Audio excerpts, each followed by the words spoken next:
You're going down, Toby! You want to me, Toby! The Tyler and Bryn Show. Starring me! Yeah, and me too.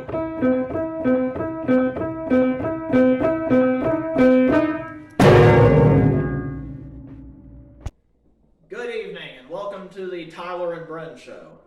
I'm Tyler. And I'm not. Obviously. Yeah, thank heavens. Well, I think one thing that may need a lot of explaining, or explanation as Tyler used to foolishly say,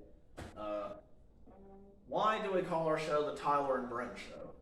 That's a good question. Alright, well, the Tyler and Bryn Show is named after the two people on the show.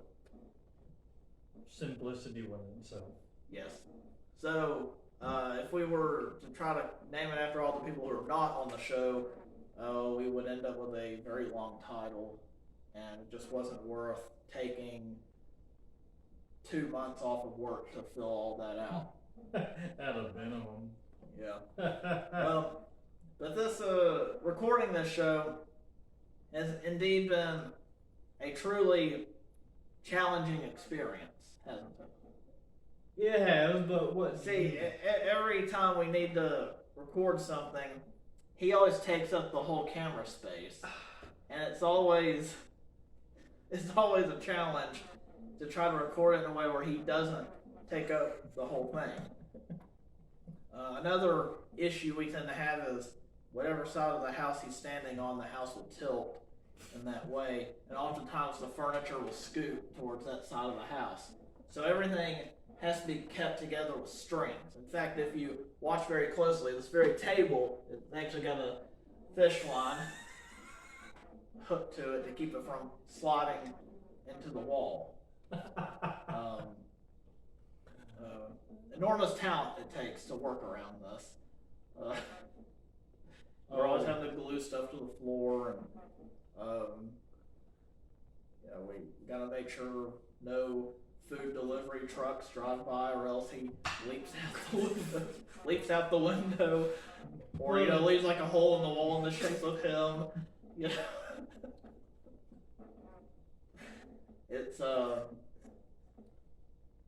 it's sad, and How is it sad? I don't know. Just sad watching you chase after donut trucks, and it's just like, no, Tyler, it's only a picture. Well, but what else do you want me to do? Sit there and not even do anything? I don't know. There might be more food making it to the stores if that were the case. In fact, whenever I came over here, there was the remnants of a box for a dozen donuts. There was a giant hole in it and kind of a crater in the floor from where he, dove into it, and it was terrible. It was, actually, thinking of food, on a serious note, I do remember this one really amusing memory concerning food with Tyler. One time we were cleaning out his grandfather's deep freezer, and we found a frozen turkey. That's how things usually come frozen. And he decided that he was going to cook it. See, his first attempt was to just try to bite into it, and it was frozen solid. And even he couldn't get through that. So the decision was made, we must cook it.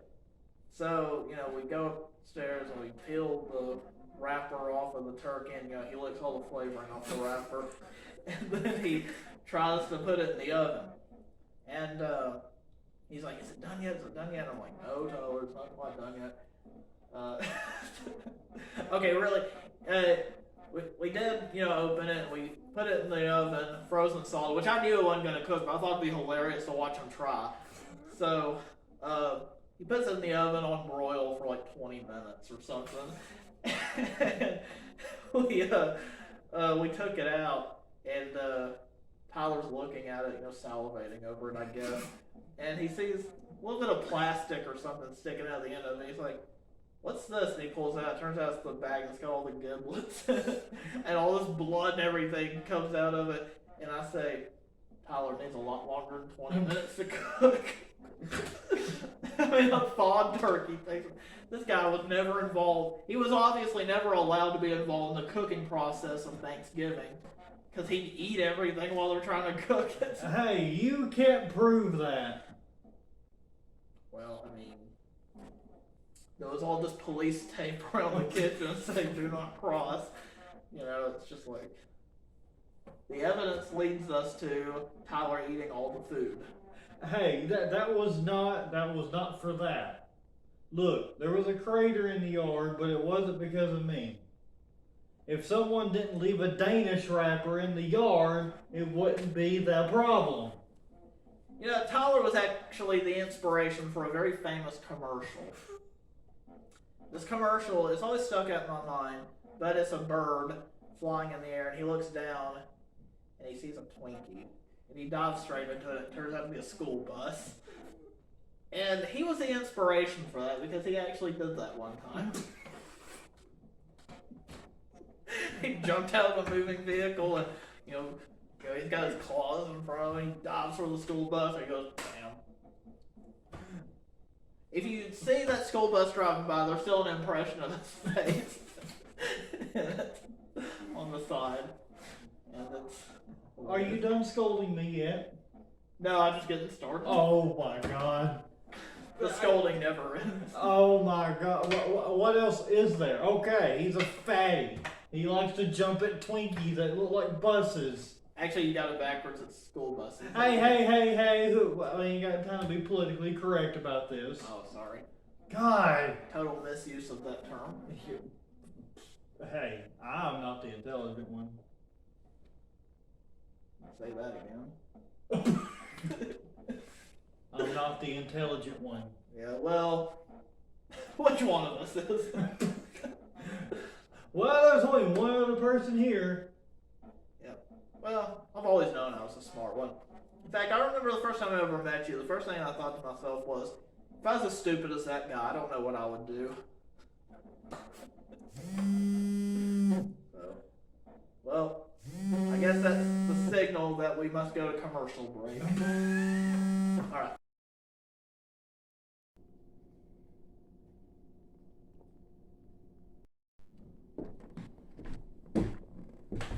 Good morning, Tyler. How are you today? I feel so bummed out. I feel like a loser all the time. I don't know why.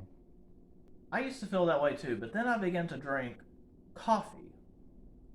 Coffee? Yes, that's right. Coffee. Here's how it works.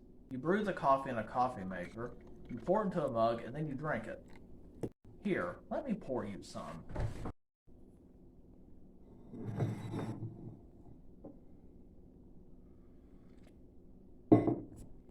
Wow, I feel better already. Coffee. The stuff winners drink. Good evening. Tonight we're going to talk about an extremely important topic. That is, many people in our world today do not know how to read an analog clock. Oh, well, that's a shame. Yes, it is. See, when people from other countries come over here and see that we don't know how to read analog clocks, oftentimes it makes us look, Dumb. Uneducated. okay, dumb or uneducated. Now, we don't want to look dumb or uneducated to people, do we? No, we do not. No, we don't. So that's why tonight we're going to show you how to read an analog clock. Alright, well, what our viewers are wondering is, what is an analog clock? An analog clock is the kind of a clock that does not spell out to you what time it is. See, the clocks that we often have on our mobile phones or on our microwave ovens, those are called digital clocks because they spell the time out for you.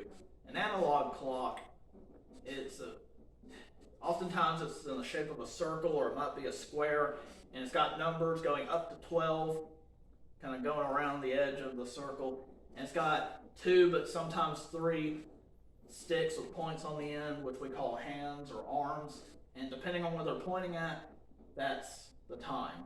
Oftentimes they have a picture in the background, or it might be blank. Could be a pattern or a a solid color of some kind. They vary greatly. Okay, well, let's see it. All right, we have our analog clock right here. Alright, well, let's see. We took the batteries out, so it wouldn't change while we're trying to figure it out. Alright, so the first thing we do is we determine the hour.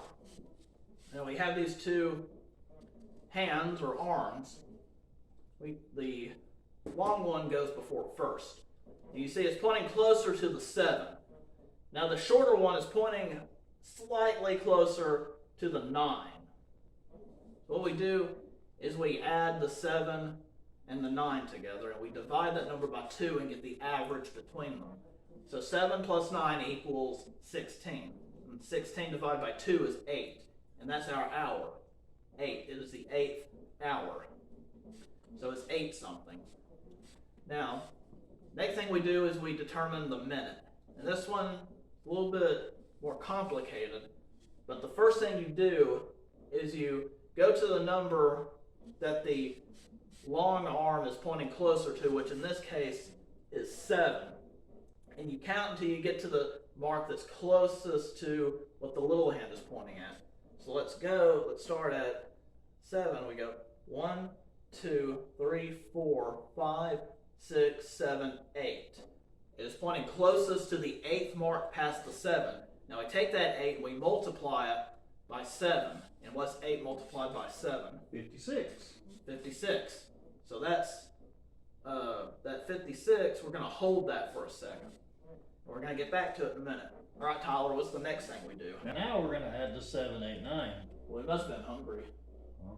But you get it, you said 7, 8, 9. It sounds like you said 7, 8, 9. I did. No, I mean, like it sounds like you mean 9 was eaten by... Anyways, we add 7, 8, 9, and we get 24.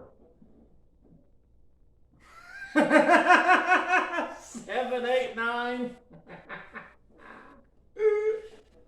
Anyway, so that 56 we were holding from earlier, we take that 56 and we subtract 24 from it. What does that give us? That gives us 32. 32. That's the time. It's 8:32.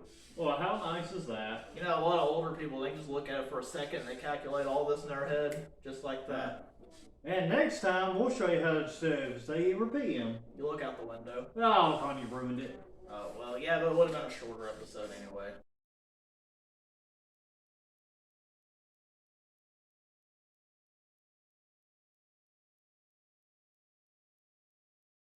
Today we're going to look at the archaeological excavation of the original location for the construction of Wilson Dam.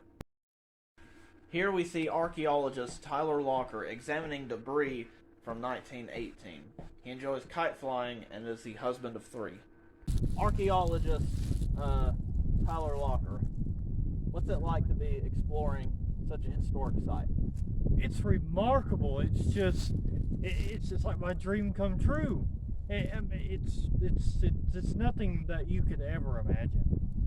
All right. Well, so Dr. Locker, in your 77 years of archaeological excavations, is there anything that you found here that surprises you? I found a bunch of stone tablets that date back to the Mayans. To the Mayans? Yes, and I have not been able to inscribe it yet, but...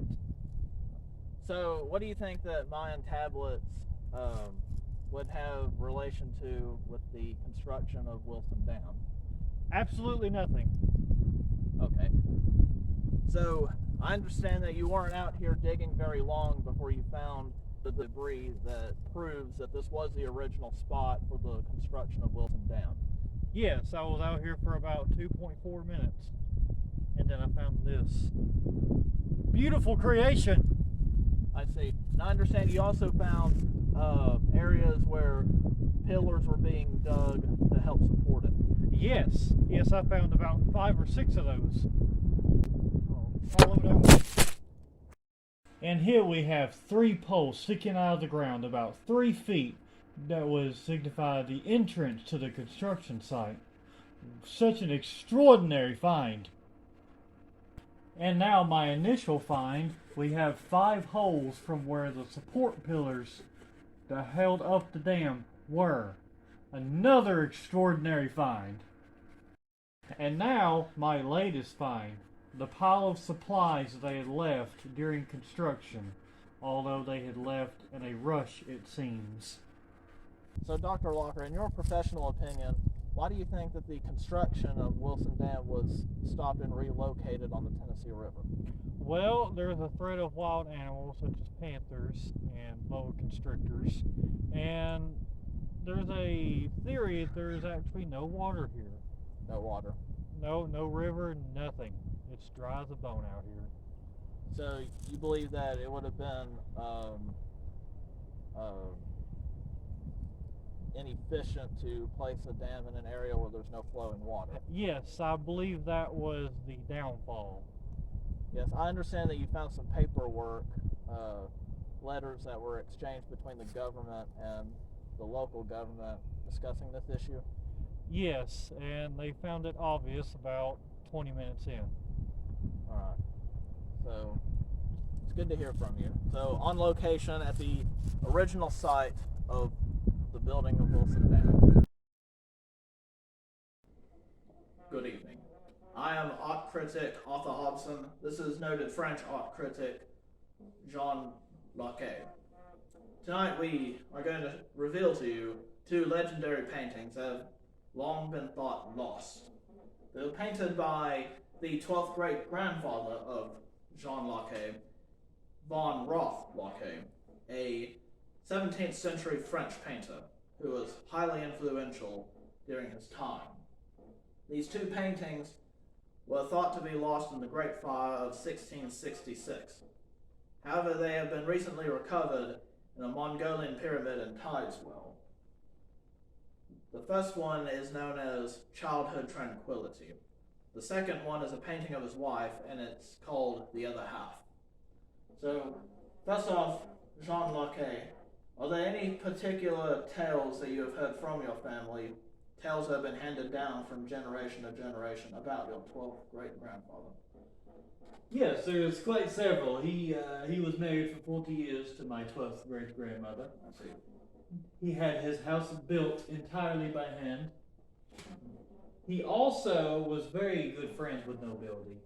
King Louis XIV. He was also part of royalty. I see. And he also went through a state of depression at 38. I see. And that's all I do know at the moment. Now, these 2 paintings were actually drawn before his depressive state. Yes. I see. Now, in the painting Childhood Tranquility, it was an attempt to communicate to the world the sense of harmony and unity that he felt in his community. Yes. And the second painting, The Other Half, was an attempt to display his true feelings about the woman who he married. Yes. Alright. So we're going to reveal these paintings for the first time to the public since 1666. This is the first one, Childhood Tranquility.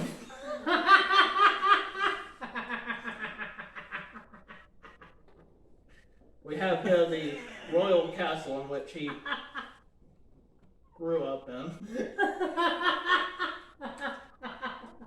We also see the royal carriage parked outside. These were presumably a couple of his neighbors. For one, we have a French nobleman right here. And we have a foreign ambassador, presumably the Duchess of Glastonbury.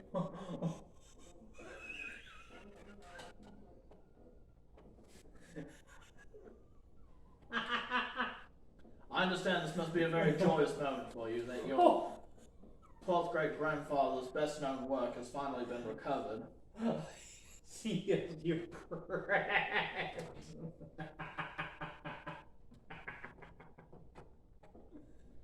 So, by all accounts, this is a very accurate portrayal of 17th century French rural life. Yes. This does have a very distinctive 17th century French look to it. The shades of the colors and the this has been noted for its extremely accurate portrayal of culture. The clothing, the housing, the transportation.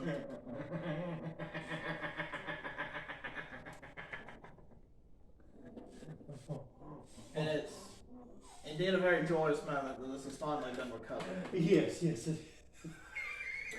This particular painting dates back to the year 1724.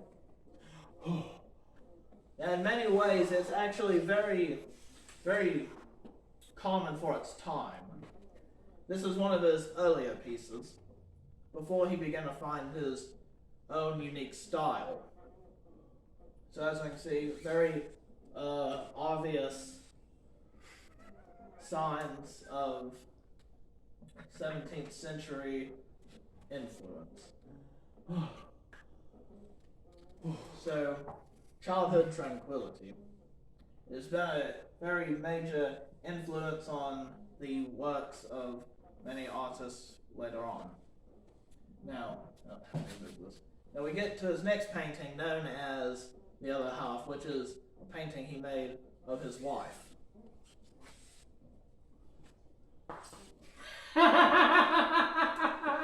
So, The Other Half.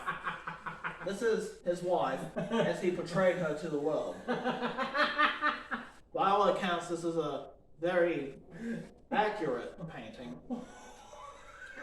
She has been described as having hair that was a mixture of red and blonde. She was also noted for being a very petite woman. She was also known for her emotionally expressive face. It was often said that you always knew where you stood with Lady Locke.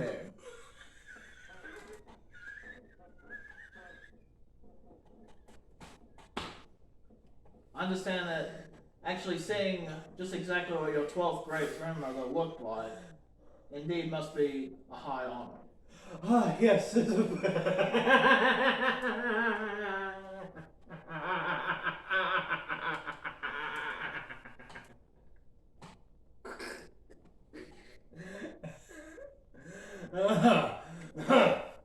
Yes. Do you enjoy these paintings? Yes. The face. So, these are the two long-lost paintings.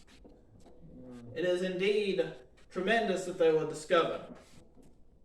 And now the entire world can view them and appreciate the fine work from von Roth Locke. You are correct.